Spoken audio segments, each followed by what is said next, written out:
Example. आता तसंच या मशीनसाठी ही जी मशीन आहे याचा फ्लॅट बेस आहे, दोन्ही टंक आहे. त्याच्यासाठी आपण ट्रॅक बनवला, 2 आय सेक्शन बीम घेतले आणि त्याच्यावर ट्रॅक, मुव्हिंग ट्रॅक बनवला. त्याच्यासाठी रोलिंग बनवली आणि हे त्याच्यावर ते मगाचं फिक्चर लावलं, हे फिक्चर लावलं आहे त्याच्यावर. त्यामुळे हे पाईपलाईनसाठी होतं. हे जे काम आहे हे असं, हे पाईपचं डिझाईन करणं, हे फूड कन्व्हेयर स्क्रू आहे, त्याचे डिझाईन असेंब्ली. आता हे एक मशीनिंग पार्ट ज्यामध्ये आपण GD&T वापरतो, टॉलरन्स, लिमिट, स्पीड्स हे वापरतो, ते मशीन पार्ट हे पण आपण मॅन्युफॅक्चरिंग करू प्रॉपर इंटरनॅशनल स्टँडर्ड्सनुसार आपण त्याचे मॅन्युफॅक्चरिंग करतो, जेणेकरून तुम्हाला ट्रायल इरर करायला लागणार नाही. फर्स्ट शॉटमध्ये तुमचं काम ओके होईल. हे दुसरं एक्झाम्पल दाखवलं. हे एकदम स्मॉल पार्ट्स आहेत जे आपण वॉल्वो गाड्यांचे जे एअर सस्पेन्शन असते त्याचे मॉनिटरिंग सेटिंग करण्याचे आहे. त्याची क्वांटिटी फार कमी असल्यामुळे कोण करायला तयार नाही. हा जर्मन मेड आहे, त्याचं आपण रिव्हर्स इंजिनिअरिंग केलं. त्याला 1 mm चं थ्रू आउट होल आहे. मी साईज कम्पॅरिझनसाठी दाखवलं, तरी आपण परफेक्टली करून दिलं आहे. तर हँड कॅल्क्युलेशन, जे डिझाईन म्हणजे कॅड मॉडेल बनवणं ते नाही, तर ॲक्च्युअल डिझाईन म्हणजे तो पार्ट लोड घेतो की नाही, बेंड होतो का नाही, बकलिंग होतो का नाही, प्रॉपर मटेरियल सिलेक्शन केलं नाही, त्या प्रोजेक्टची लाईफ सायकल काय आहे हे आपल्याला अगोदर डिफाईन करता आलं पाहिजे. हँड कॅल्क्युलेशन त्याला म्हणतात. हे कॅल्क्युलेशन केल्यानंतर याला कोर इंजिनिअरिंग म्हणतात. हे आपण करतो जे प्रॉपर कंपनीमध्ये शिकलेलं आहे. त्यानंतर कॅड आणि डिझाईन लोक एक समजतात, पण आपण कोर इंजिनिअरिंग आहे. त्यानंतर कॅड त्याचा सबस्टिट्यूट आहे, नंतरचा पार्ट आहे. कॅड कुणीही करू शकतो. आता रिव्हर्स इंजिनिअरिंगचा आणखीन एक एक्झाम्पल आहे, हे मी दाखवलेलं आहे. हे दमनहून आणत होते कॅनोपी, त्याची 3.5 लाख प्राईज होती. त्यांना ती 3 लाखामध्ये पाहिजे होती.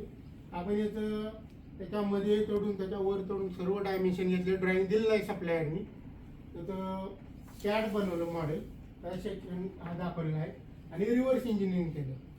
तर 3 लाख अपेक्षा होती त्यांना, आपण 3,10,000 मिळालं. आता याचं काय 500 kV ची कॅनोपी होती, साधारण आपल्या एका खोली इतकी असते. दमनहून 3.5 ला मिळत होती, मंथली 20 पाहिजे होते. टोटल कॉस्ट इतकी जात होती आणि ट्रान्सपोर्टेशन 73 लाख जाते. रिव्हर्स इंजिनिअरिंग केलं मी, 3 लाख पाहिजे होते पण 3,10,000 पर्यंत बसून दिलं 20 वॉरंटी. आणि ट्रान्सपोर्टेशन कॉस्ट असली इथं डायरेक्ट 8 लाख वाचले. साधारण मंथली सेविंग 10 लाख रुपये झाले. आणि मी किती चार्जेस घेतले, 1,04,000 घेतले.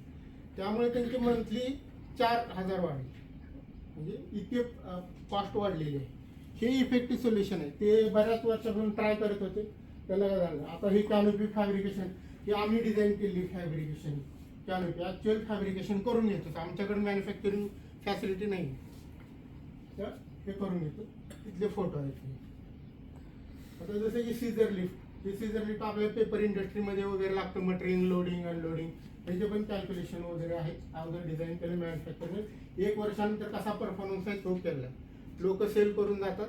यामध्ये लिकेज प्रॉब्लेम वगैरे हायड्रोलिकमध्ये असतात, त्याला कोण फॉलोअप करत नाही. आता जसं की हे मॅन्युअली ग्राइंडिंग करतात, रिंग्स आहेत, त्याला एका ठिकाणी वेल्ड केलेलं, तर हे मॅन्युअल डिपेंडेंट आहे. साधारण महिन्याला 2 लाख हे करायचं म्हणजे लेबरवर किती डिपेंडेंट आहे. तर त्याला हे सेमी ऑटोमेशन केलं. सेमी ऑटोमेशन केल्यामुळं तर आता स्किल बेस वर्कर नाही. आता फक्त तुम्हाला पार्ट इन्सर्ट करायचं आणि काढायचं. टेस्टिंग स्टेजच्या वेळचा फोटो आहे, व्हिडिओ आहे. आम्ही त्याचे रिझल्ट येतील, महिनाभर वापरून पाहणार, मग आपल्याला ते कन्फर्म सांगणार यस वर्किंग आहे. जसे कन्व्हेयर बेल्ट डिझाईन वगैरे, सिम्पल ऑटोमेशन, छोट्या छोट्या गोष्टींचं, तर हे पण आपण डिझाईन सोल्युशन देतो. आता हे आहे माझ्या कॉन्ट्रॅक्टिंग इंडस्ट्री. याच्यामध्ये कोण आहे, जेणेकरून मॅनेजर आहे, ओनर आहे, मशिनिंग शॉपवाले, ग्रीन हाऊसवाले, हे मी कॉन्टॅक्ट्स फॉर यू. मला कोण पाहिजे असेल तरी देऊ शकतो.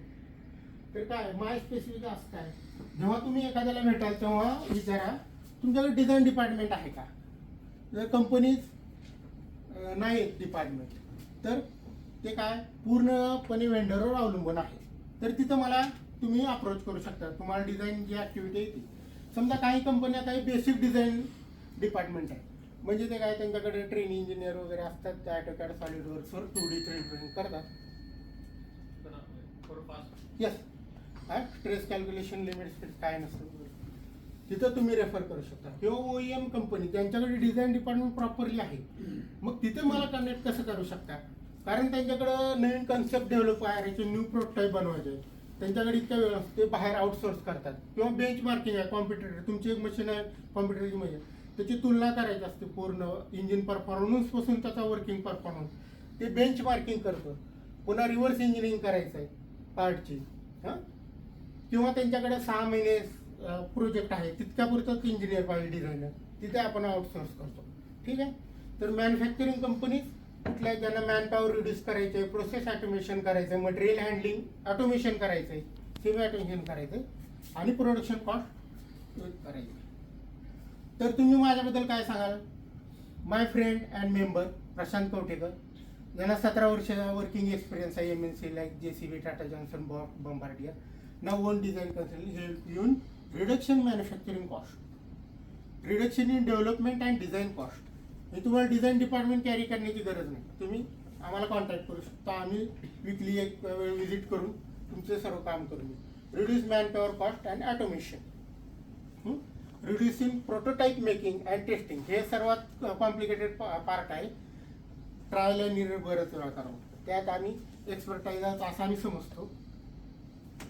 कनेक्ट मी आता following company L&T Talegaon, Dabli, सर्व डिझाईन डिपार्टमेंटला या कंपन्यांच्या आहेत. हुंडाई